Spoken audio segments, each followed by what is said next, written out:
رحم الله من قرأ الفاتحة. بسم الله الرحمن الرحيم.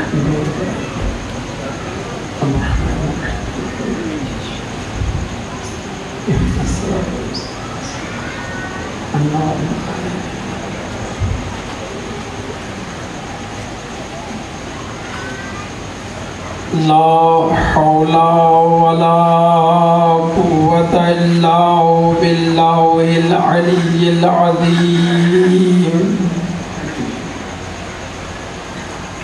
أفوض أمري إلى الله إن الله بصير بالعباد.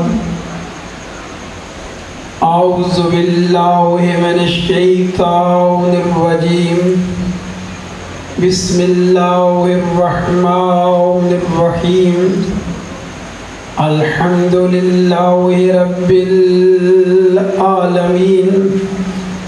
الحمد لله الذي علا في توحده ودنا في تفرده وجل في سلطانه وعظم في أركانه وأحاط بكل شيء علما وهو في مكانه وقهر جميع الخلق بقدرته وبرهانه مجيدا لم يزل ومحمودا لا يزال بارئ المسموكات ودائع المدهوبات. الصلاة والسلام على أول الأوائل في البدايات وآخر الأواخر في النهايات. مطلع الكمالات ومجمع السعادات. نجم الشرف والعظمة. شمس فلك الرسالة والحكمة. خاتم المرسلين وسلطان المسلمين وإمام المؤمنين سيدنا ومولانا أبي القاسم محمد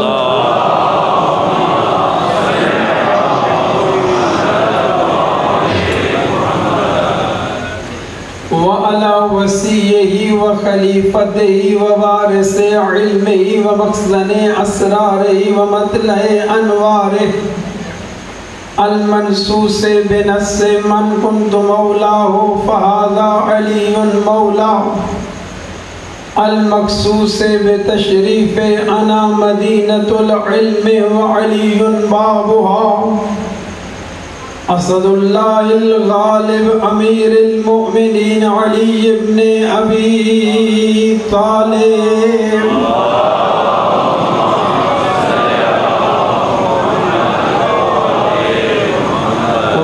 السيدة الجليلة الصديقة الطاهرة المطهرة قطب فلك العصمة ومركز السماء الإفا القمر القمراء الدرة البيضاء اللمعة اللمعاء الحورة الإنسية فاطمة الزهراء سيدة نساء العالمين.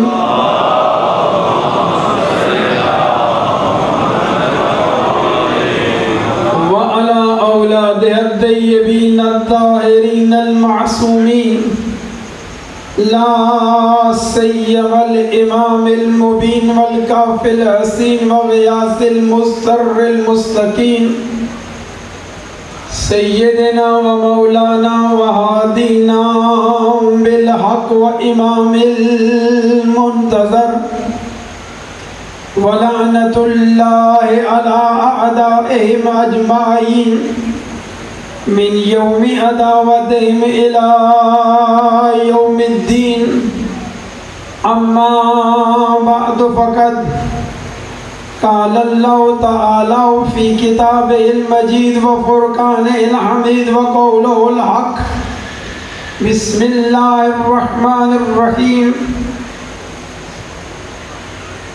إنما وليكم الله ورسوله والذين آمنوا الذين يقيمون الصلاة ويؤتون الزكاة وهم راكعون.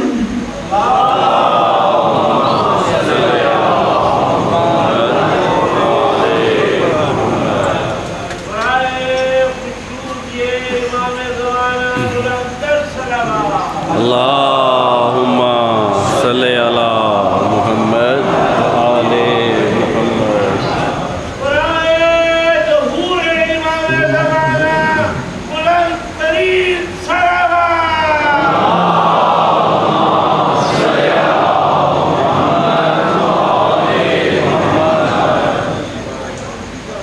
قرآن مجید سورہ معاہدہ آیت نمبر 55 میں ارشاد الہی ہے، انما ولیکم اللہ، تمہارا ولی اللہ ہے، اس کا رسول ہے، اور وہ شخص ہے کہ جو حالت رکوع میں زکوٰۃ دینے والا ہے۔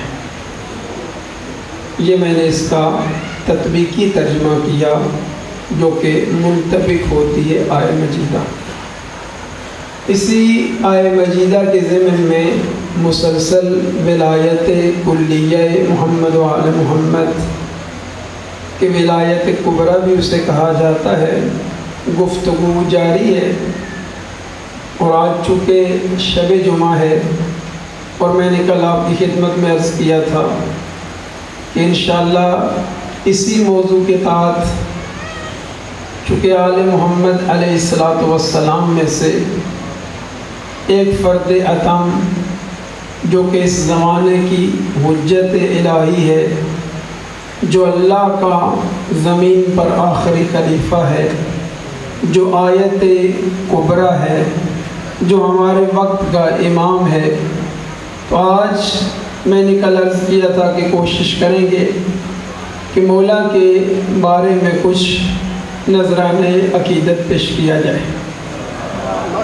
اسی ولایت کلیہ کے تحت دیکھنا آپ نے یہ ہے کہ اللہ نے ہمارے وقت کے امام کو کتنی ولایت عطا فرمائی ہے۔ کل میں نے آپ کی خدمت میں عرض کیا تھا کہ پاک محمد و آل محمد چہاردہ معصومین علیہ السلام کو اللہ نے بالکل وہی اپنے والی ولایت جو اس پاک پروردگار کے پاس ہے وہ اس نے ان 14 کو عطا فرمائی۔ روایات آپ کی خدمت میں 2 میں تلاوت کرنا چاہتا ہوں کہ جنہیں شیخ صدوق علیہ رحمہ نے اپنی کتاب اکمال الدین میں، علامہ مجلسی علیہ رحمہ نے بہار الانوار میں، اسی طرح اور بھی بزرگان نے ان 2 روایتوں کو ذکر کیا۔ ان روایتوں کے ضمن میں ہم نے دیکھنا ہے کہ مولا کا مقام کیا ہے اور مولائیوں کا مقام کیا ہے۔ آخری حجت کا مقام کیا ہے اور آخری حجت کی غیبت میں مولا کو درک کرنے والے کا مقام کیا ہے۔ پاک نبی ارشاد فرماتے ہیں، اور دونوں روایات اتفاق ایسا ہے دونوں معصومین سے مروی ہے، نقل کرنے والے بھی معصوم ہیں اور مروی عنہ یا منقول عنہ کہ جن سے نقل کیا جا رہا ہے وہ بھی معصوم ہے۔ نقل کرنے والے ایک امام صادق علیہ السلام ہیں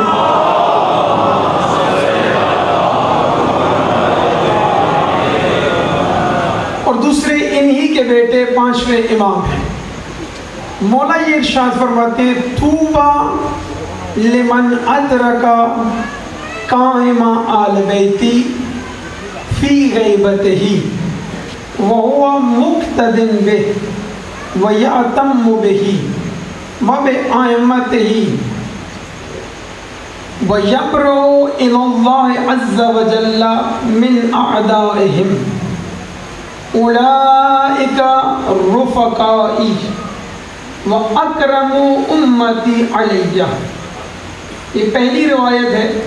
دوسری روایت میں بھی اتفاق کیسا ہے یہ بات ذہن نشین فرمائیے کہ کم ہی ایسا ہوتا ہے کہ ایک ہی مضمون کی روایت چند معصومین سے مروی ہو، لیکن یہ جو روایت آپ کی خدمت میں تلاوت کر رہا ہوں، مضمون ایک ہے، کاملاً ایک ہے، مضمون مفہوم ایک ہے، مقصود ایک ہے، لیکن دو معصوموں سے مروی ہے۔ دوسرے امام پانچویں یہ ارشاد فرماتے ہیں اسی روایت کے لیے، طوبیٰ، الفاظ ذرا مختلف ہیں، طوبیٰ لمن ادرکا قائم آل بیتی ویأتم بہ ویتولی اولیاءہ ویعادی اعداءہ اولئک من رفقائی وَأَكْرَمُ أُمَّتِي عَلَيَّ يَوْمَ الْقِيَامَةِ۔ اب دیکھنا یہ ہے کہ کس سے یہ مروی ہے۔ دیکھیے، متکلم کے بدلنے سے کلام کی حیثیت میں زمین و آسمان کا فرق بڑھ جاتا ہے۔ ایک مرتبہ ایک چھوٹا بچہ ایک بات کرتا ہے، ایک دفعہ ایک سنجیدہ آدمی کی بات کرتا ہے، ایک دفعہ کسی ملک کا کوئی صاحب منصب بات کرتا ہے، وزیر اعلیٰ بات کرتا ہے، ایک دفعہ وہی بات وزیر اعظم کرتا ہے، تو بات میں فرق پڑ جاتا ہے حیثیت کے بدلنے سے۔ اب یہ جو روایت عرض کر رہا ہوں، دیکھنا آپ نے یہ ہے کہ یہ مروی کس سے ہے، کون فرما رہا ہے، تو اس کے لیے کوئی عام شخصیت نہیں ہے۔ فرمانے والے وہ ہیں جو وما ینطق عن الہویٰ کے مالک ہیں، وما ینطق عن الہویٰ ان ہوا الا وحی یوحیٰ، کہ پاک نبی اپنی خواہشات سے بات نہیں کرتے، بات وہی کرتے ہیں جو کہ اللہ کرتا ہے۔ وہ یہ ارشاد فرما رہے ہیں، طوبیٰ، اللہ اکبر۔ اپنی عظمت بھی آپ سمجھیے گا، کچھ باتیں، یعنی ایک بات میں نے کل بھی عرض کی، پرسوں بھی عرض کی، ہر جگہ ہمیشہ عرض کرتا رہتا ہوں، وہ بھی اس حدیث سے آج دوبارہ ثابت ہوگی، شاید میرے لفظوں میں دوبارہ وہ بات ایک جملہ آ جائے۔ طوبیٰ، فرمایا طوبیٰ، خوش قسمت ہے وہ لوگ۔ یہ جو لفظ طوبیٰ ہے نا، یہ امام معصوم ہر جگہ استعمال نہیں کرتے۔ کوئی مہم جگہ ہو، کوئی اہم جگہ ہو، کوئی قیمتی فرمان ہو، کوئی قیمتی بات فرمانا چاہتے ہو تو وہاں فرماتے ہیں طوبیٰ، خوش قسمت ہیں وہ لوگ۔ کون؟ من ادرک قائم آل بیتی، جو میرے آل بیت میں سے میرے قائم کو درک کرے۔ کب درک کرے؟ فی غیبت ہی، اس کی غیبت کے زمانے میں۔ اب درک کرنا دو قسم کا ہے، ایک ہے کہ ان کی غیبت کے زمانے میں درک کیا جائے کہ یہ زمانہ ہے، ایک ہے کہ ان کے حضور کے زمانے میں درک کیا جائے کہ انشاءاللہ ہم درک کریں گے۔ ہے نا ارادہ سب کا؟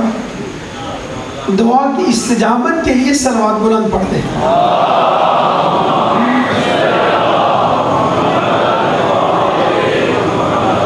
کہ ان کے حضور میں بھی ہم انشاءاللہ سلام عقیدت عرض کریں گے، ان کی خدمت میں ہوں گے۔ ابھی یہ زمانہ کون سا زمانہ ہے؟ غیبت کا زمانہ ہے۔ اب یہ حدیث اس کے بارے میں، اس بات کے بارے میں نہیں ہے کہ جو حضور میں درک کرے۔ اب جو غیبت میں فرما رہے ہیں درک کرے، اب جو غیبت میں درک کرنے والے ہیں وہ بھی چند قسموں کے ہیں۔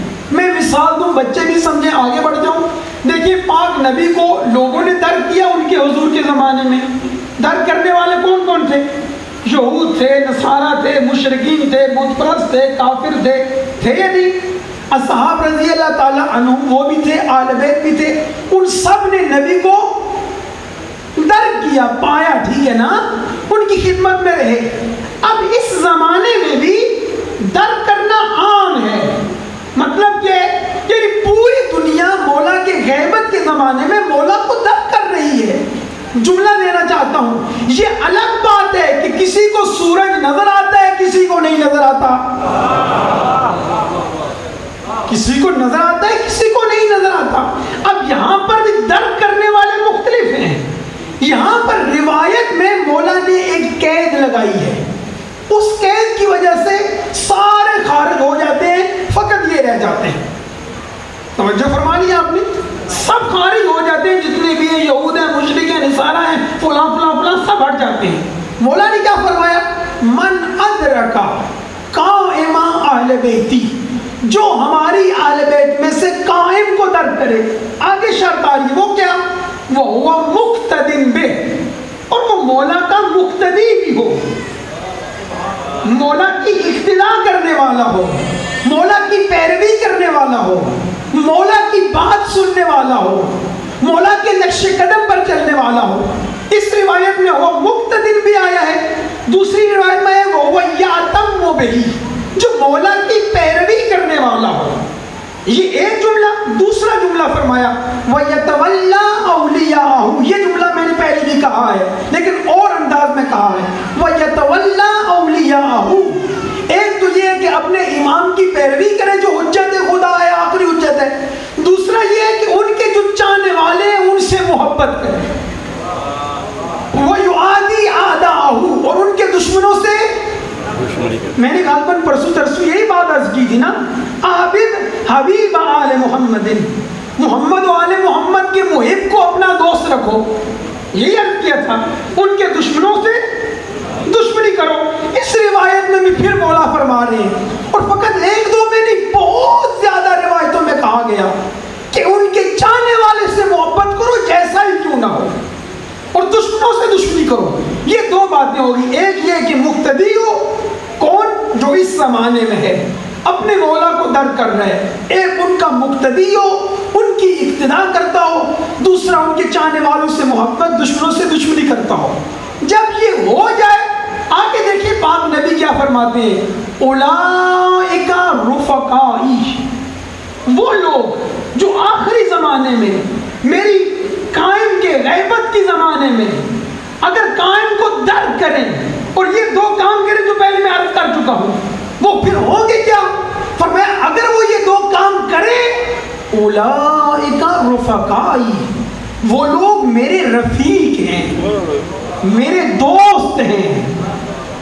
وَأَكْرَمُوا أُمَّتِي عَلَيَّ يَوْمَ الْقِيَامَةِ، اور قیامت کے نزدیک میری امت میں سے سب سے زیادہ میرے مکرم ہیں. یہ فقط میں نے ترجمہ کیا، ابھی بات کھلے گی تو پھر آپ لطف لیں گے. فرمایا کوئی اگر اس طرح کا ہو تو اس کا یہ مرتبہ ہے، اس کا یہ مقام ہے. اب کون فرما رہا ہے؟ پاک نبی یہ ارشاد فرما رہے ہیں کہ جو مقتدی بنے گا، جو اقتداء کرے گا، اس کو یہ مرتبہ ملے گا، اس کو یہ مقام ملے گا. یہ مقام کوئی عام سا مقام نہیں ہے. اولئک من رفقائی.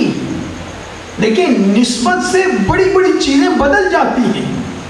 اب مولا نے کیا فرمایا؟ جو اس طرح کرے گا. آیا یہ ہمارا مقام ہے؟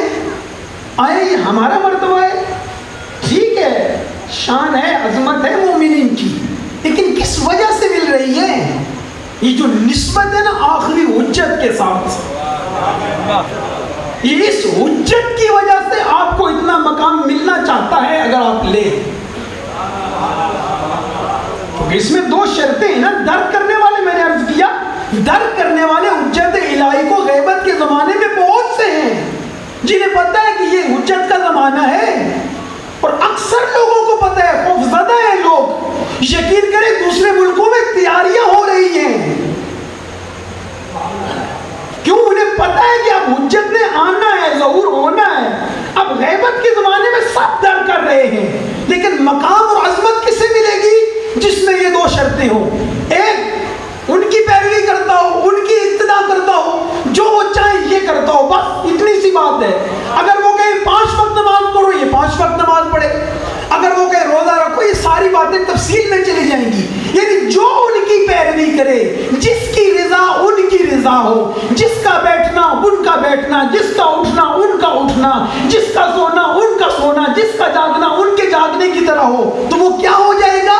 غیبت میں انہیں درک کر رہا ہے. جو درک کر رہے ہیں اس کا مقام کیا ہے؟ فرمایا وہ میرے رفقا میں سے ہے. نہیں ابھی بات نہیں سمجھے، انشاءاللہ اور مزہ آئے گا.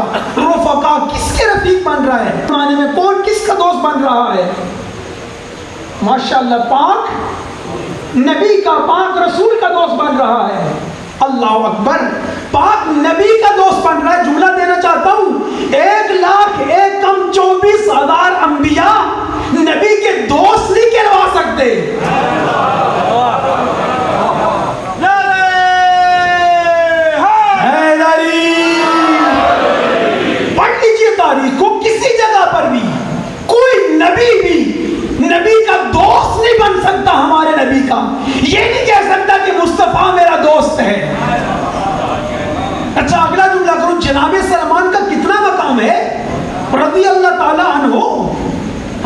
لاکھوں لاکھوں جانے ان پر قربان ہیں، ان کا مقام درک نہیں کیا جا سکتا. کل عرض کروں گا ان کے مقام کو، میں نہیں عرض کر رہا، پاک امیر فرماتے ہیں ان کے مقام کو درک نہیں کیا جا سکتا. ایمان کے 10ویں درجے پر ہیں، ابو ذر 9ویں درجے پر ہیں. سلمان اور ابو ذر جیسی شخصیات باقی تو کسی کھیت کی مولی ہی نہیں بنتے نا. سلمان اور ابو ذر جیسے بھی نبی کے دوست نہیں ہیں. نہیں، شاید میرے ان دوستوں کو بات ہضم نہ ہوئی ہو، اتنی جلدی ہضم ہوتی بھی نہیں ہے ساری باتیں. کوئی آسان بات نہیں ہے کہ بندہ کہہ دے کہ وہ ان کے دوست نہیں ہے. میں ابھی روایت پڑھ کے ہضم کرا دوں گا انشاءاللہ، لیکن درک کرے بات کو، روایت سے پہلے درایت کو لے. یہ زمانہ کوئی عام زمانہ نہیں ہے. اس زمانے میں جو قائم کو درک کرنے والا ہے اور ان کی اقتدا بھی کرنے والا ہے، یقین کریں وہ کمال کے درجے پر فائز ہے. اس بات کو لے، اس کو سمجھے، اس کو درک کریں جو بات میں عرض کر رہا ہوں. کہ اس زمانے میں کہ جب چاروں طرف سے دشمنوں کے حملے ہیں،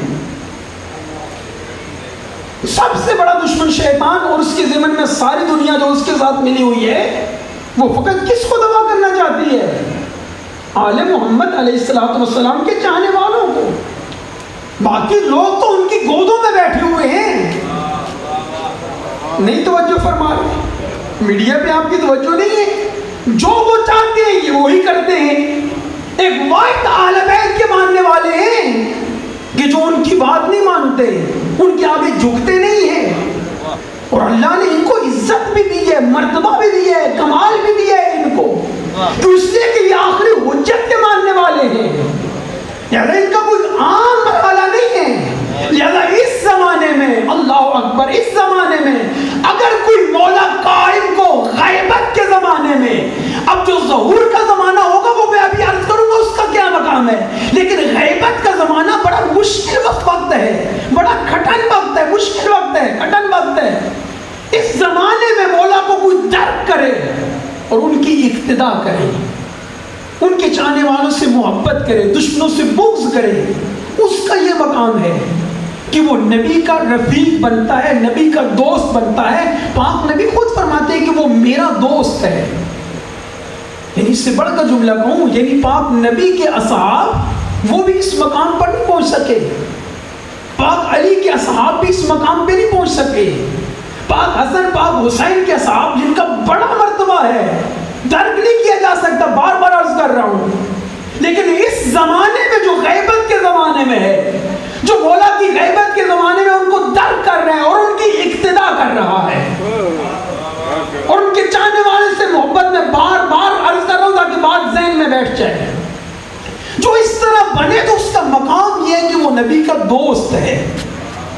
اب پھر بھی بات اگر ہضم نہیں ہو رہی تو آپ میں روایت پڑھتا ہوں. پاک نبی مدینہ میں تشریف فرمائے، قال رسول اللہ صلی اللہ علیہ وآلہ وسلم، صلی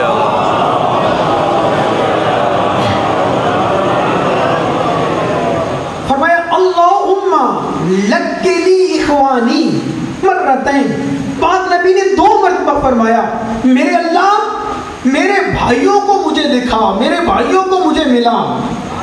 اصحاب کا مجمع ہے، اصحاب بیٹھے ہوئے کہتے ہیں یقولون، وہ کہتے ہیں یا نبی اللہ اما نحن اخوانکم، آیا ہم آپ کے بھائی نہیں ہیں؟ توجہ فرمائیے گا روایت پر، آیا ہم آپ کے بھائی نہیں ہیں؟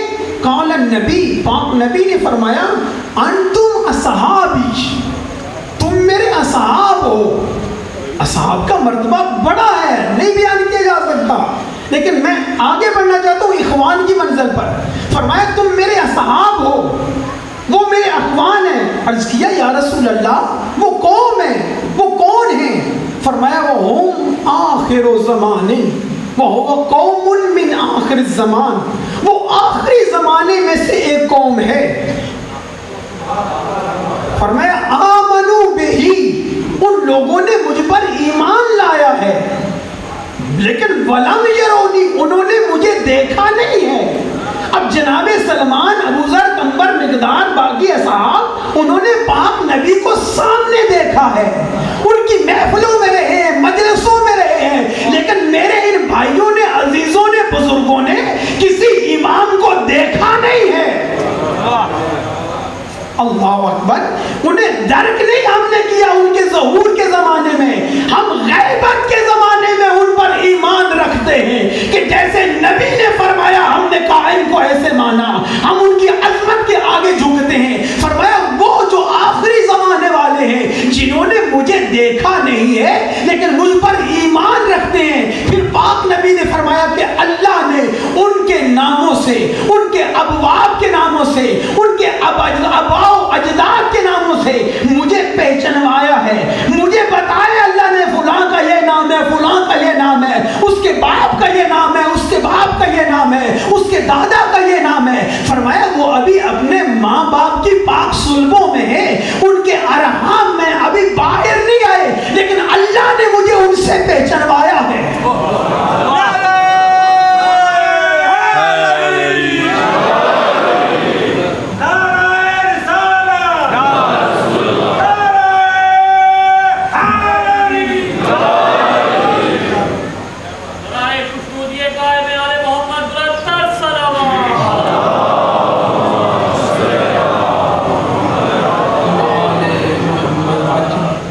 نبی نے ایک بات اگلی فرمائی ہے جس سے آپ اور یقین محکم کے ساتھ آگے بڑھیں گے۔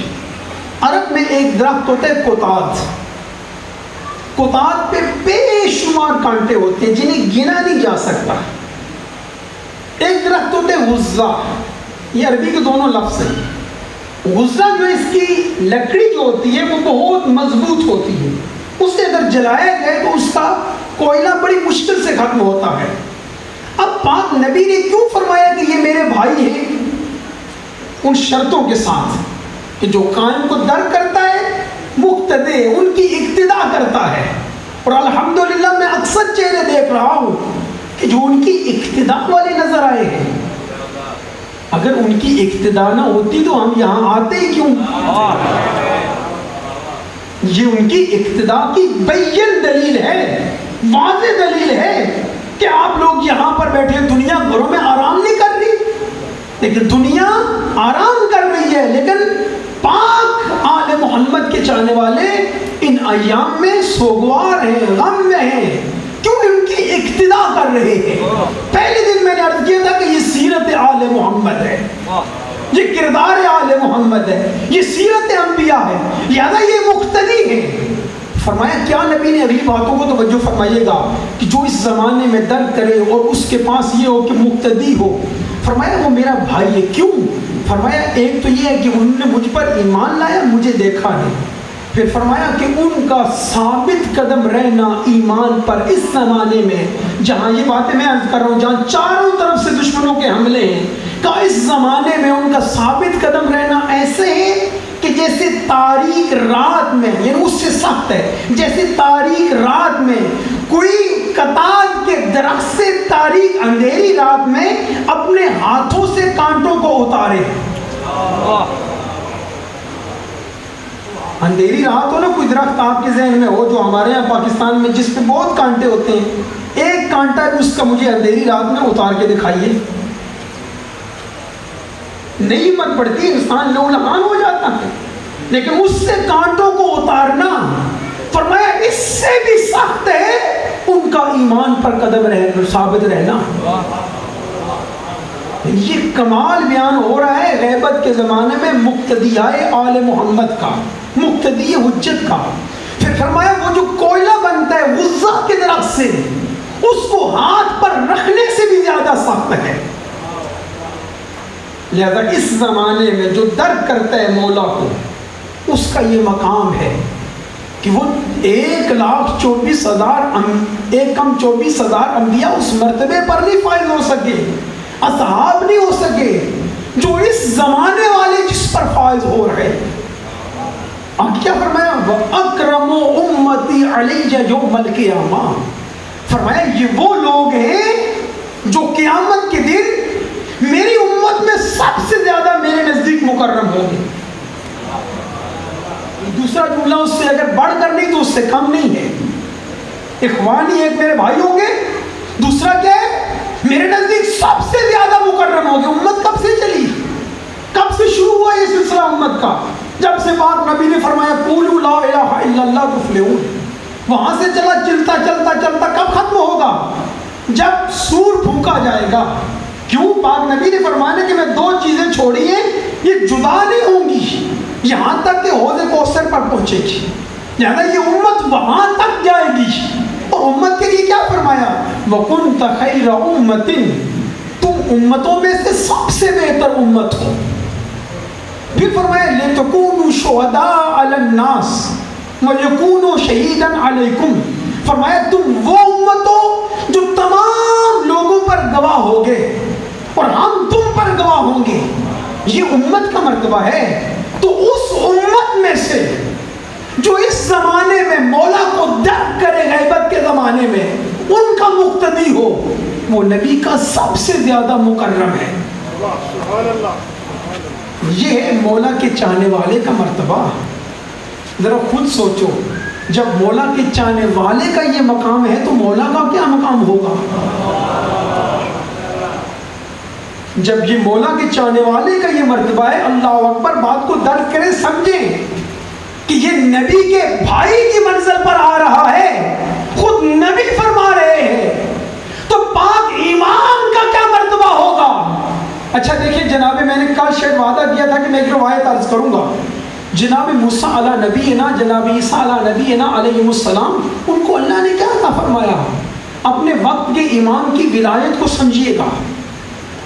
کیا ہے جناب عیسیٰ علیہ السلام کے پاس؟ ان کے لیے خود مولا صادق نے فرمایا اللہم صلی علی محمد آل محمد.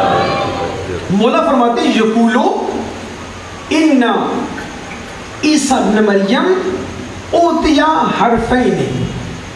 اب سمجھیے گا, کل جو باتیں میں نے عرض کی تھی نا, اور کل مزید عرض کروں گا. کل انشاءاللہ نتیجہ نہائی ہوگا, آخری فیصلہ ہوگا انشاءاللہ. ایک منظر پر لے کر جانا چاہوں گا کہ میں نے کل عرض کیا تھا کہ انبیاء کے مقامات, ان کو ولایت اللہ نے جزئی عطا فرمائی ہے, لیکن آل محمد کے پاس کلی ہے. لیکن پھر بھی لوگ جب ان کی باتیں سنتے ہیں, انبیاء کی یقین کر لیتے ہیں چونکہ قرآن نے کہا, لیکن محمد و آل محمد کے جب فضائل بیان ہوتے ہیں, معارف بیان ہوتے ہیں, کل میں عرض کروں گا بڑے بڑے رک جاتے ہیں کہ یہ کیسے مانیں, یہ کیسے ہو سکتا ہے.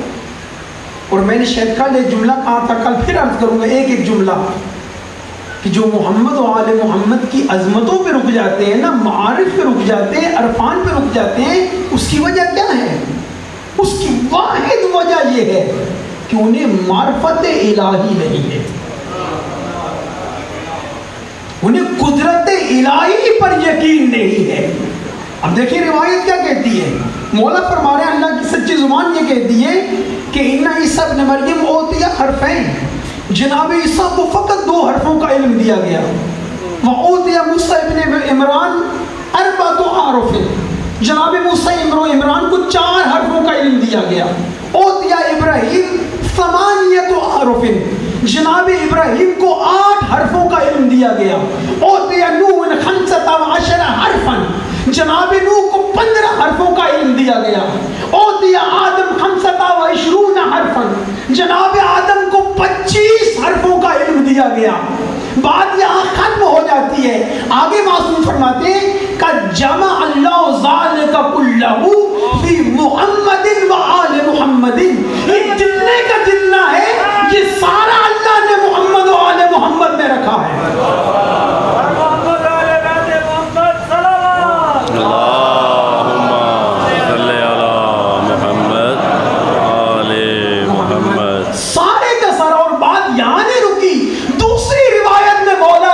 فرمایا کہ کل جو اسماء اعظم ہے وہ 73 ہے, اور معصوم یہ فرماتے ہیں کہ 72 کا علم اس وحدہ لا شریک اللہ نے ہم محمد و آل محمد کو عطا فرمایا ہے. اب سوچتے جاؤ خود ہی کہ جو دو والا ہے، جن کے پاس دو کا علم ہے، ان کے پاس اتنی قدرت ہے، انی اخلق لکم، میں تمہارے لیے خلق کروں گا باذن اللہ۔ باذن اللہ تو ہے ہی نا، اللہ کے اذن کے علاوہ تو کچھ ہو ہی نہیں سکتا۔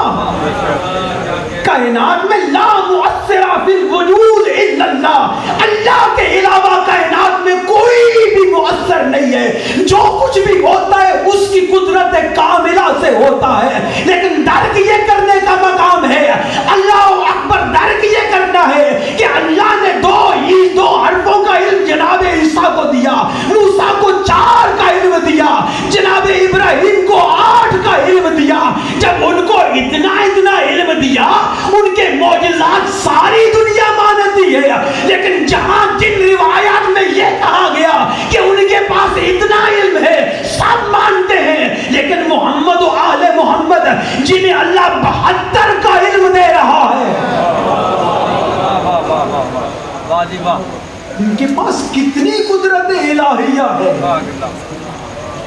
میں نے عرض کیا، کل مثال بھی دی تھی، انبیاء کے ظرف چھوٹے چھوٹے تھے محمد و آل محمد کی نسبت، ان کا ظرف سب سے بڑا ہے۔ تاریخیں پڑھے نا، کیوں؟ اس لیے کہ انہوں نے کبھی بھی رضائے پروردگار کے علاوہ کچھ بھی نہیں کیا۔ انبیاء ہمارے سلام ہو ان پر، زحمات کیے، انہوں نے ادیان پہنچائے ہیں، دین بچائے ہیں، انہوں نے کتابیں اللہ کی پہنچائے ہیں، لیکن ان کی ہمتیں ختم ہو جاتی تھی۔ یہ واحد گھرانہ ہے محمد و آل محمد کا کہ کسی مقام پر رکے نہیں، وہی کیا جو رضائے پروردگار ہے۔ جنگ دیکھ لے، صلح دیکھ لے، جس جگہ دیکھ لے۔ اچھا، میں ایک بات عرض کرتا چلوں، بات پھر آگے بڑھاؤں۔ آپ جنگیں، چونکہ بعض بچے یا بعض نوجوان مثال کے بغیر آگے نہیں چلتے، جنگیں خندق میں دیکھ لیں آپ، کیا ہے جنگ خندق میں؟ کہ وہ جب آگے بڑھا گستاخ نبی، اور ہم شروع سے لے کر اب سے قیامت تک یہی کہتے ہیں کہ جو گستاخ نبی ہے اس پر اللہ اور رسول کی لعنت ہے، کروڑوں لعنتیں ہیں، چاہے جس زمانے میں، چاہے ماضی میں رہا، چاہے حال میں، چاہے مستقبل میں، جو بھی اس پر اللہ کی لعنتیں ہیں۔ اب یہ گستاخ آگے بڑھا، کیا کہتا ہے؟ میں بات کو آگے بڑھانا چاہتا ہوں۔ کہتے کون ہے جو میرے مقابلے میں آئے؟ کوئی نہیں اٹھا۔ تاریخ نے لکھا، شبلی نعمانی صاحب نے لکھا، اور اہل سنت کی اکثر کتابوں میں ہے کہ سب اصحاب چپ ہو گئے۔ ایک صحابی تو اس وقت پتہ ہے کیا کہہ رہے تھے؟ جب بیٹھے ہوئے تھے نا اندر، سارے کہہ رہے تھے یہ وہ بندہ ہے، اگر جنگل میں کبھی مقابلہ ہوتا تھا نا، یہ اونٹنی کا بچہ اٹھا کے اس کو اپنی سپر بنا لیتا تھا۔ میں کہتا ہوں اللہ کے بندے، باہر نہیں جاتے ہو تو لوگوں تو نہ ڈراؤ۔ توجہ فرما رہے ہیں نہیں؟ میں کہتا ہوں خود نہیں جانتے ہو تو ان کو تو ڈرا رہے ہو، بیچاروں کو، ان کو تو جانے دو۔ کوئی نہیں اٹھا۔ تاریخ نے لکھا ایسے چپ کر کے بیٹھ گئے جیسے سروں پر پرندے بیٹھے۔ ایک مرتبہ علی مولا نے کہا میں جاتا ہوں، چپ۔ دوسری مرتبہ چپ، تیسری مرتبہ میں جاتا ہوں۔ پھر نبی نے ان کو اٹھایا، تیار کیا۔ میں سارا واقعہ نہیں نقل کرنا چاہتا، بھیجا۔ اب جب کہ سامنے وہ آیا عمر ابن عبد الوارث، بچوں کو واقعہ یاد ہے، میں فقط اپنے جائے استدلال اور اس جگہ پر آنا چاہتا ہوں۔ پاک امیر علیہ السلام نے کمال ہے، اور یہ اسی میں ہوتی ہے جس کے پاس کمال الہی ہو، جو مظہر صفات الہی ہو۔ فرمایا سنے تو 3 باتیں مانتا ہوتا ہے۔ کہاں؟ ایسے ہی ہے کہ پہلی بات یہ ہے کہ میدان سے واپس چلا جائے، جہاں سے آئے وہاں پلٹ جائے۔ میں کہتا ہوں یہ بھی کریم تھے، چاہتے تھے کہ خبیث پہ نار نہ ہو۔ اس نے کہا یہ بچہ مجھ سے یہ باتیں کر رہا ہے، جوان تھے وہ، مجھ سے، عرب کا بڑا شہ سوار تھا، حالت تو آپ نے دیکھ لی تھی نا، یہ سب سنی شیعہ نے لکھا کہ سب اصحاب ڈر کے بیٹھ گئے تھے۔ کہا ایسا نہیں ہو سکتا، میں خندق پار کیے مقابلہ کرنے آیا ہوں، دیکھتا ہوں آج تم میں سے کون ہے مقابلے میں آنے والا۔ کہا اچھا اگر یہ نہیں کرتا تو دوسری بات کہتا ہوں کلمہ پڑھ لے۔ اب کلمہ پڑھنا ہوتا تو یہاں کیوں آتا؟ کہا اچھا یہ بھی نہیں کرتا تو تیسری بات سن لے، گھوڑے سے میں نیچے ہوں تو بھی گھوڑے سے نیچے اترا۔ گھوڑے سے اترا، اس نے حملہ کیا، مولا نے اس کو روکا، پھر مولا نے حملہ کیا، وہ گرا، مولا اوپر آ گیا۔ پوری کائنات میں ٹھنڈے دل سے سوچ کے بتاؤ کہ کون مائی کا لال ہے جو دشمن عمر ابن وقت جیسے دشمن کے سینے پر سوار ہو اور وہ کوئی نازیبہ حرکت کرے اور وہ سینے سے اتر جائے۔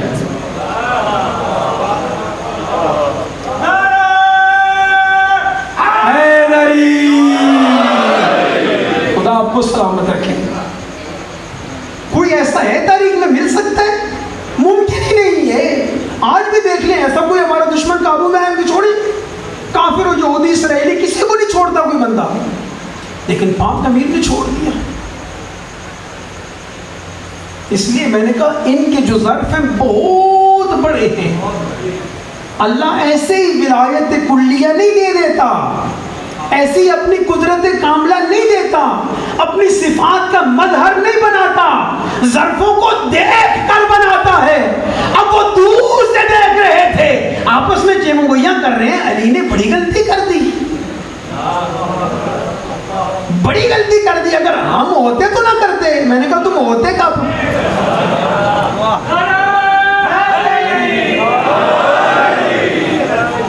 ہم ہوتے تو کبھی یہ نہ کرتے۔ میں نے کہا آپ ہو ہی نہیں سکتے تھے۔ پوچھا یا رسول اللہ یہ کیا کیا علی نے؟ کہا علی آئے گا تو پوچھ لینا۔ اب علی جب تشریف لائے فوراً چاہیے کیا تھا؟ دعوت دیتے، علی تیری بڑی جرت ہے، تو نے کمال کیا ہے، اس کے مقابلے میں کیا ہے کہ جس نے ہمیں بٹھا دیا تھا، یہی کہنا چاہیے تھا نا۔ دعوت دیتے، کچھ نعرے لگاتے، نہیں، فوراً نے اعتراض کیا۔ اب میرا موضوع وہ نہیں ہے، وجہ میں ایک دو روایتیں اور عرض کرتا۔ اس زمانے میں بھی علی پر اعتراض ہوتا تھا، اور فقط علی پر نہیں، نبی پر بھی ہوتا تھا کہ علی کو کیوں زیادہ چاہتے ہو، اور اس زمانے میں بھی اعتراض ہوتا ہے کہ زیادہ علی کیوں کرتے ہو۔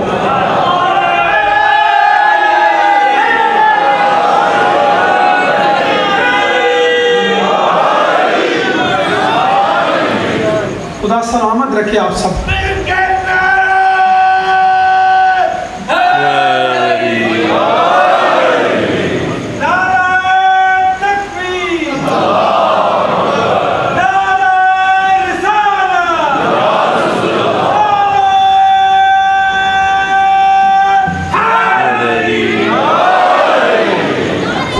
سلامت رکھے۔ علی آئے، فوراً پوچھا میں اپنے موضوع پر عرض کرنا چاہتا ہوں۔ فوراً پوچھا یا علی اب سینے پر سوار تھے، اتنا بڑا دشمن تھا، اب کیوں سینے سے اتر آئے؟ اس وقت علی ابن ابی طالب مظہر الہی نے، حجت الہی نے، جو اس کی صفات کا کاملا مظہر ہے کہ جس سے اللہ کی معرفت حاصل ہوتی ہے، علی مولا نے فرمایا دیکھو کہ جب میں اس کے سینے پر سوار تھا تو اس نے کوئی نازیبہ حرکت کی تھی جو اب لفظ میں یہاں کہنا نہیں چاہتا، بچے سمجھ گئے ہوں گے، اگر بچوں تک نہ پہنچے بزرگ بچوں کو بعد میں بتا دیجئے گا، ممبر سے اچھا نہیں ہے یہ لفظ یوز استعمال کرنا۔ فرمایا اس نے یہ حرکت کی، علی کو غصہ آیا۔ اب علی نہیں چاہتا تھا کہ اللہ کی رضا میں اپنے غصے کو شامل کروں، اس کا سر اگر قلم کرتا تو اس میں میرا غصہ بھی شامل ہوتا۔ کوئی وقت لحظہ بھی ایسا نہیں گزرا کہ جب ان کا کوئی فعل ہو رضائے پروردگار کے بغیر۔ لہذا یاد رکھیے گا ان کو جو اللہ نے قدرت دی ہے کاملہ عطا فرمائی ہے۔ ہاں اتنا فرق ضرور ہے، یہ اس کے بندے ہیں، کیسے ہیں یہ کل عرض کروں گا، ہیں بندے لیکن ہیں مقرب، ان جیسا بندہ اللہ کو ملا نہیں۔ انسانوں کی بات نہیں کر رہا، انبیاء میں بھی ان جیسے نہیں ملے، جیسے یہ 14 ہیں اللہ نے اس لیے ان کو اپنی قدرت کاملہ عطا فرمائی. اور عطا نے کیوں فرمائی؟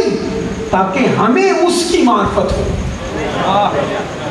اللہ کے اسماء الحسنی ہے نا، وَلِلَّهِ أَسْمَاءُ الْحُسْنَى، اللہ کے اسماء الحسنی ہیں، 1000 کہے جاتے ہیں. اب معصوم کیا فرماتے ہیں؟ نحنو واللہ اسماء الحسنى التي لا يتقبل عملا الا بمعرفتنا. معصوم نے قسم فرمائی، فرمایا خدا کی قسم ہم اللہ کے وہ اسماء حسنی ہیں کہ جن کے بغیر اللہ کی معرفت نہیں حاصل ہو سکتی. یعنی معرفت پروردگار حاصل ہوگی تو اسی گھرانے سے، ان 4 معصومین سے، اس کے علاوہ کچھ بھی نہیں حاصل ہو سکتا. تو میں کیا عرض کر رہا تھا کہ اللہ نے انبیاء کو اتنا علم دیا، ان کو اتنا علم دیا کہ ان کو 72 کا علم دیا. کوئی جو اسماء اعظم ہے وہ 73 ہیں. معصوم نے فرمایا ایک کا علم اللہ نے اپنی ذات کے ساتھ خاص رکھا، باقی 72 کا علم مجھے ہمیں عطا فرمایا. اب خود سوچو کہ جن کے پاس 2 کا علم ہے ان میں اتنی قدرت ہے، تو جن کے پاس 72 کا علم ہے ان کے پاس کتنی قدرت ہوگی؟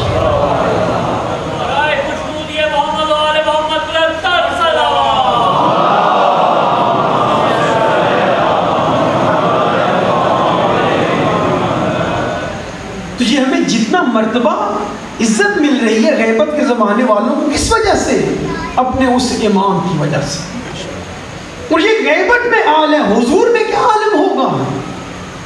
اللہ اکبر. جب مولا کے ظہور کا زمانہ آئے گا اس وقت کیا عالم ہوگا؟ اور جس مولا کون ہے؟ ان کے لیے روایت میں جملہ ملتا ہے، السلام علیک یا خلیفۃ اللہ، اے اللہ کے خلیفہ تجھ پر ہمارا سلام. وخلیفۃ آبائہ المہدیین، اور وہ جو مہدیین گزرے ہیں، باقی جو 11 گزرے ہیں، ان کا بھی خلیفہ تجھ پر بھی ہمارا سلام. دیکھیں ایک ہوتا ہے خلیفہ، ایک ہوتا ہے وہ شخص کہ جس کا خلیفہ ہو. جیسے نائب منعوت عنہ میں نے عرض کیا تھا، یہاں اللہ کا خلیفہ ہے، اور جتنی طاقت اس میں ہوتی ہے کہ جس کا خلیفہ ہے اتنی ہی خلیفے میں ہوتی ہے. وَإِلَّا خلافت الہیہ نہیں بن سکتی. ادھر سے آپ کہہ رہے ہیں کہ اللہ کا خلیفہ. جب خلیفہ اللہ کا ہے اور مطلق خلیفہ ہے، جیسے میں نے آیت سے ثابت کیا آپ کی خدمت میں، جب مطلقاً خلیفہ ہے، کوئی قید و بند نہیں ہے، تو جتنی قدرت کاملہ اس پروردگار کے پاس ہے وہ قدرت اس نے اپنے اس خلیفہ کو عطا فرمائی. اچھا میں بہت آسان کروں، بچے بھی سمجھ آئیں گے. شیطان کے لیے آپ کیا مانتے ہیں؟ اس کے لیے قدرت مانتے ہیں نا، کہ قدرت ہے اس کے پاس، طاقت ہے، پوری دنیا میں ہے یا نہیں؟ ہر جگہ ہے یا نہیں؟ جس کو چاہتا ہے گمراہ کرتا ہے یا نہیں؟ بولے تو صحیح. جب چاہتا ہے، جس وقت چاہتا ہے، اور ایک وقت میں پتہ نہیں کتنے لوگوں کو گمراہ کر رہا ہوتا ہے یا نہیں ایسا؟ بڑی حیرت کی بات ہے کہ جو اللہ کا سب سے بڑا دشمن ہے اس کے لیے تو بڑی قدرت مان لیتی ہے دنیا.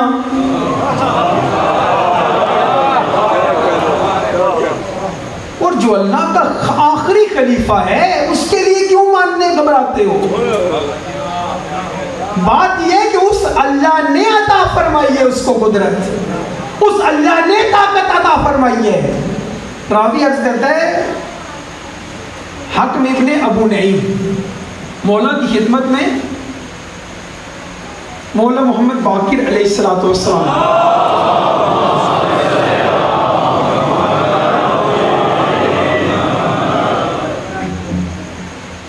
مولا سے ملا.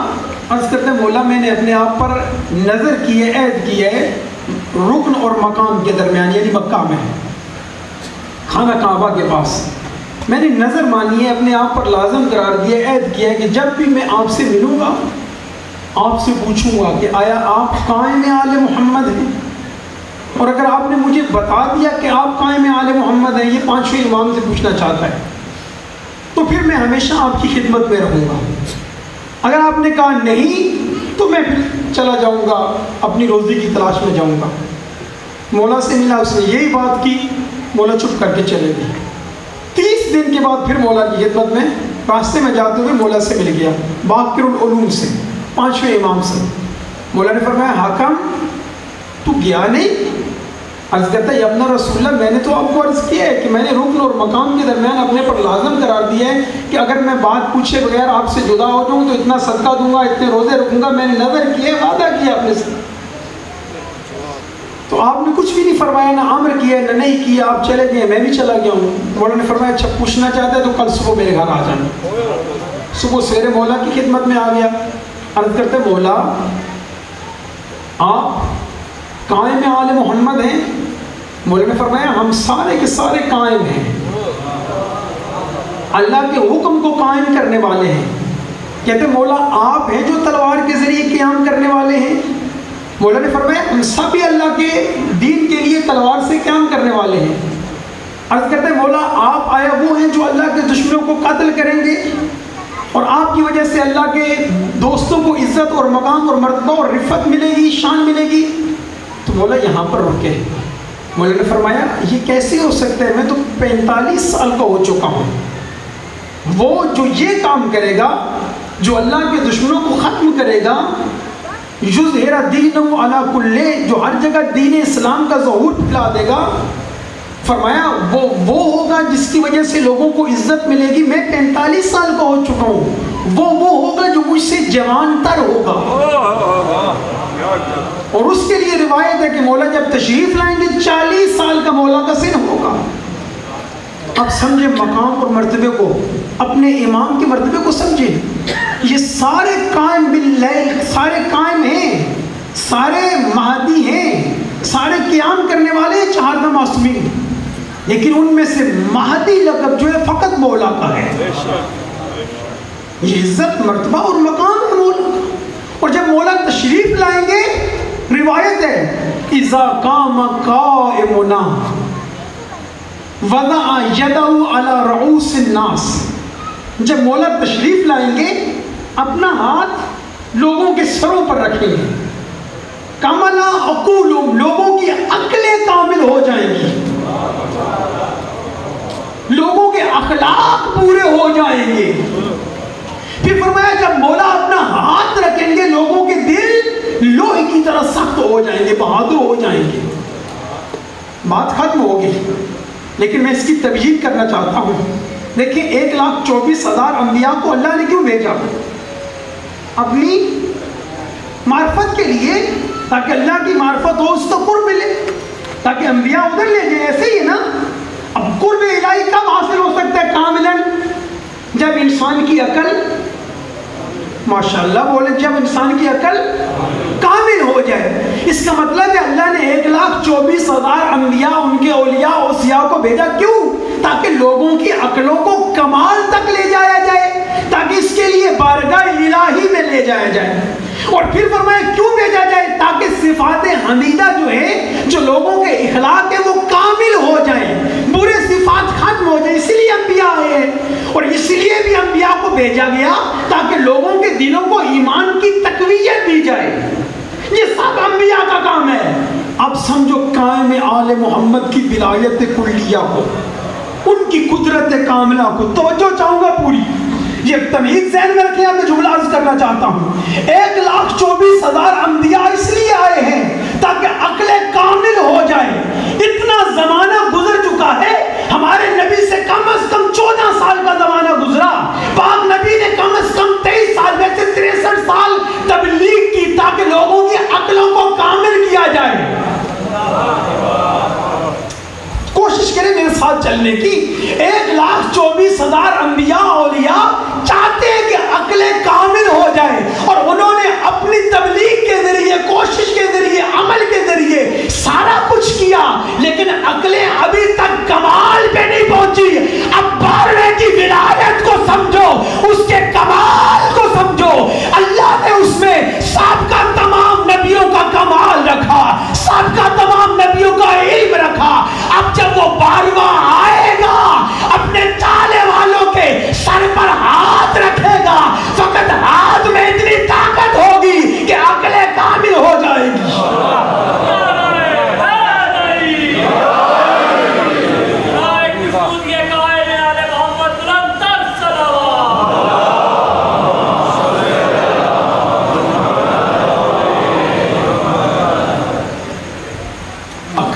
کمال تک پہنچ جائیں گی.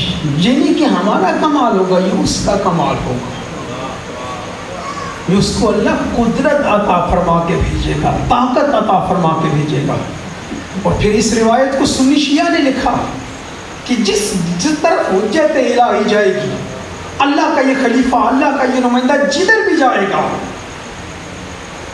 اس طرف ایک سفید بادل ہوگا جو ان پہ سایہ کیے ہوئے ہوگا، اور اس سے آواز آ رہی ہوگی، ندا دینے والا جبرائیل پکار کر کہے گا ایھا الناس ھذا المہدی فاتبعوہ.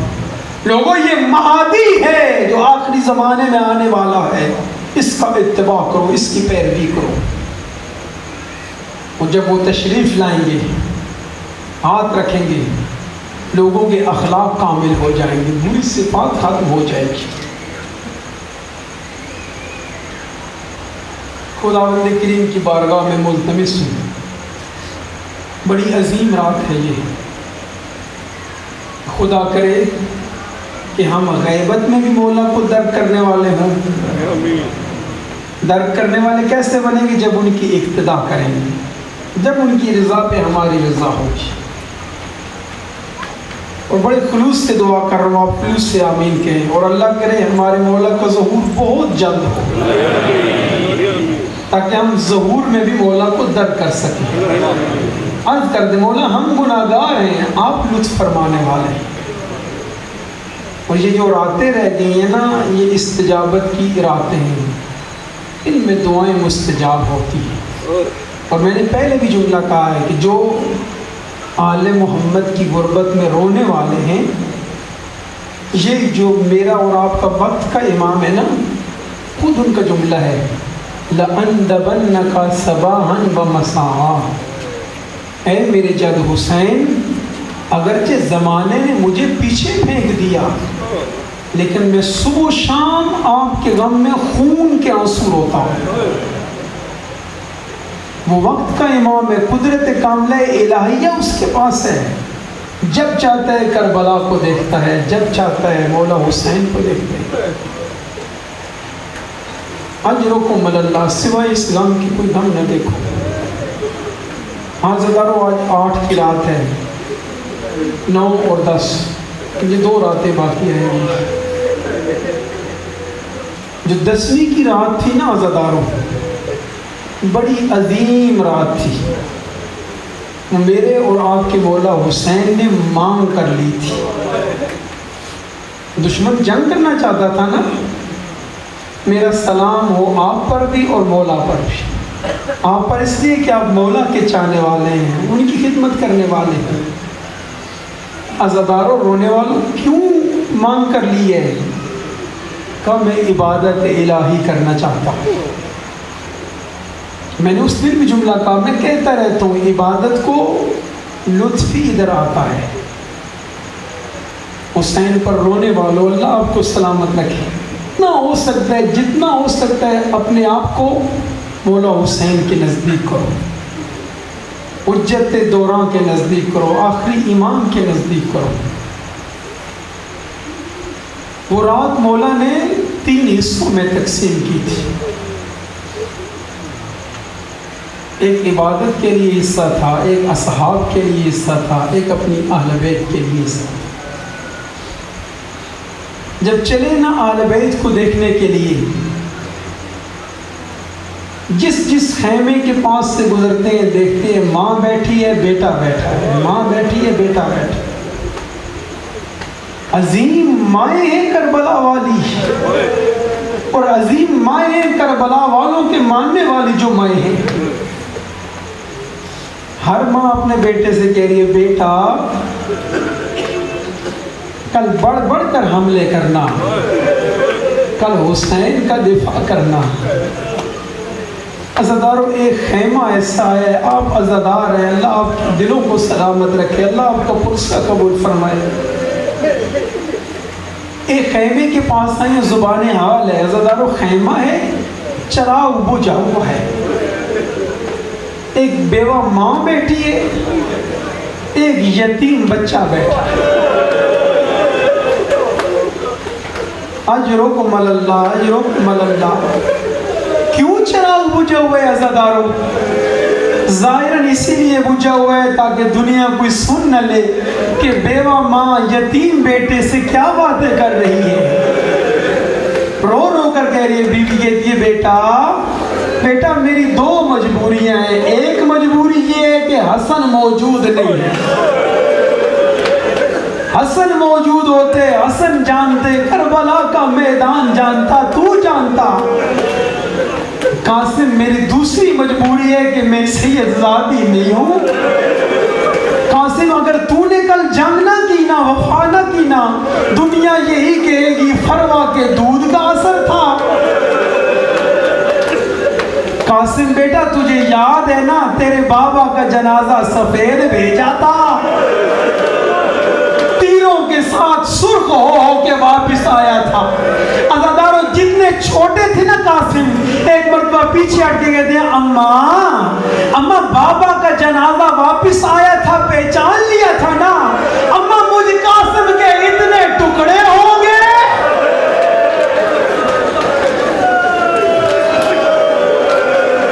اماں وعدہ کرتا ہوں تو پہچان نہیں سکے گی. اجرکم اللہ، سوائے اس غم کے کوئی غم نہ دیکھو. رونے والوں صبح کا وقت ہوا، جن کی اولادیں اللہ آپ کو نصیب فرمائے، جو بے اولاد ہو اللہ تمہیں اولادیں عطا فرمائے. صبح کا وقت ہوا، ایک مرتبہ یتیم اپنے چچا کے پاس آیا، آ کر کہتے چچا میرا سلام. اجرکم اللہ. کہا چچا مجھے بھی اجازت ہو نا جنگ کی. حسین رو کر کہتے قاسم بیٹا تو میرے بھائی حسن کی نشانی ہے. جب تجھے دیکھتا ہوں مجھے لگتا ہے حسن بھائی کربلا میں موجود ہے. رو کر کہتے ہیں قاسم چچا سب شہید ہو رہے، مجھے شرم آتی ہے، میں بیٹھا ہوا. عزاداروں نہیں پتا جس طرح بھی اجازت ملی، اتنا سن لو مل گئی اجازت. اس کے بعد مولا حسین نے آقا زادی زینب سے فرمایا زینب بہن اس ذرا بھائی حسن کا تبرکات والا صندوق لاؤ نا. صندوق لے کر آئے. عزاداروں بھائی حسن کی قبا نکالی، اپنے بیٹے قاسم کو پہنائی. سنو گے اولاد والا مجھے معاف کر دینا، صاحب کتاب لکھتے ہیں قبا پہنا کے مولا حسین نے ادھر سے بھی دامن چاک کر دیا، یہاں تک چاک کیا، ادھر سے بھی چاک کیا. مطلب کہ دنیا کو بتا رہے تھے میں قاسم کو زندگی میں کفن پہنا کے بھیج رہا ہوں. اجرکم اللہ. رونے والا اس کے بعد امامہ باندھا، ایک پیج ادھر رکھ دیا، دوسرا جس طرح میت پہ رکھ دیا نا رونے والوں، دوسرا پیج ادھر رکھ دیا.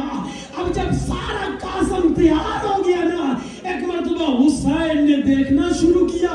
اب صاحب کتاب لکھتے ہیں حسین نے اپنے بازو قاسم کی گردن میں ڈالے، قاسم نے اپنے بازو چچا کی گردن میں ڈالے.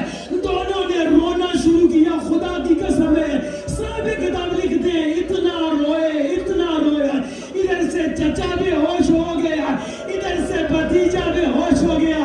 اور میں اپنی ماں بہنوں سے جملہ کہوں گا مجھے ایمان سے بتاؤ، اور جب چچا بے ہوش ہو گیا ہے اس ماں کا کیا حال ہوگا. اجرکم اللہ اجرکم اللہ. سوائے اسلام کی کوئی غم نہ دیکھو رونے والوں. قاسم چلے میدان کی طرف، جا کر کہتے عمر سعد مجھے پہچان، میں حسن کا بیٹا قاسم ہوں. تجھے شرم نہیں آتی ہے؟ سارے پانی پی رہے لیکن رسول کا نواسا پیاسا ہے. یہ ملعون آگے سے کچھ نہ کہہ سکا. حملہ جو کیا نا سب کو بلایا، کوئی آگے نہیں بڑھا. ایک مرتبہ حسن کے جوان قاسم نے حملہ کیا، روایت میں کہ 120 فناریوں کو فنار کیا. اس کے بعد ایک مرتبہ چچا کے پاس واپس آئے، کہتے چچا اگر تھوڑا سا پانی مل جائے میں آپ کے کسی دشمن کو زندہ نہیں رہنے دوں.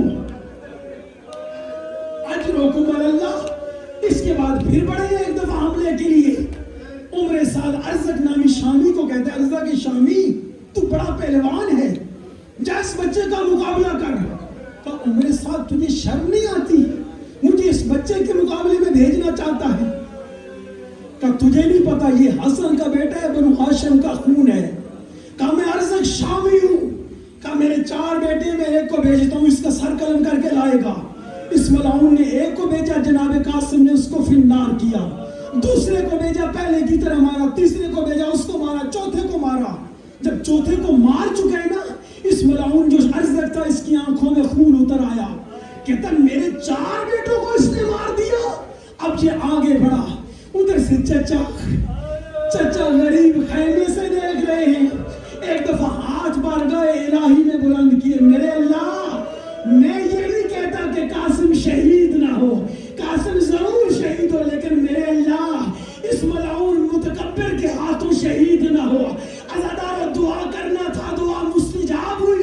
یہ ملعون آگے بڑھا، ایک مرتبہ قاسم نے کہا، اور تو اپنے آپ کو بڑا پہلوان کہتا ہے، دیکھنا تو دیکھتا نہیں ہے کہ تیرے گھوڑے کا تن ڈھیلا ہے۔ ایک مرتبہ اس نے سر جھکایا، قاسم نے حملہ کیا، یہ ملعون فی النار ہوا۔ دور سے چچا نے کہا شاباش میرے بھائی کی نشانی ہے، شاباش قاسم بیٹا، اولاد والوں میں ختم کر دوں، مجھے معاف کر دے گا۔ یہاں زیدی صاحب بڑا اچھا جملہ کہتے تھے، اللہ انہیں کروڑ جنت دے۔ وہ کہتے تھے کہ جب تک قاسم زین پر رہا، قاسم تقسیم کرتا رہا، لیکن جب زین سے زمین پہ آیا، اجرکم اللہ، اب قاسم تقسیم ہو گیا۔ پوچھو کیسے تقسیم ہوا؟ آواز دی چچا میرا سلام۔ اب جو حسین پڑے، ایک مرتبہ حملہ کیا، ساری فوج قاسم کے اوپر سے گزری۔ اب حسین جو پڑے، اب قاسم ایریا رکڑ گئے، رو کر کے کہا چچا میری قربانی قبول کرنا، رو کر کے کہا قاسم بیٹا، چچا کے لیے بڑا سخت ہے کہ بھتیجا ایریا رگڑ لاؤ۔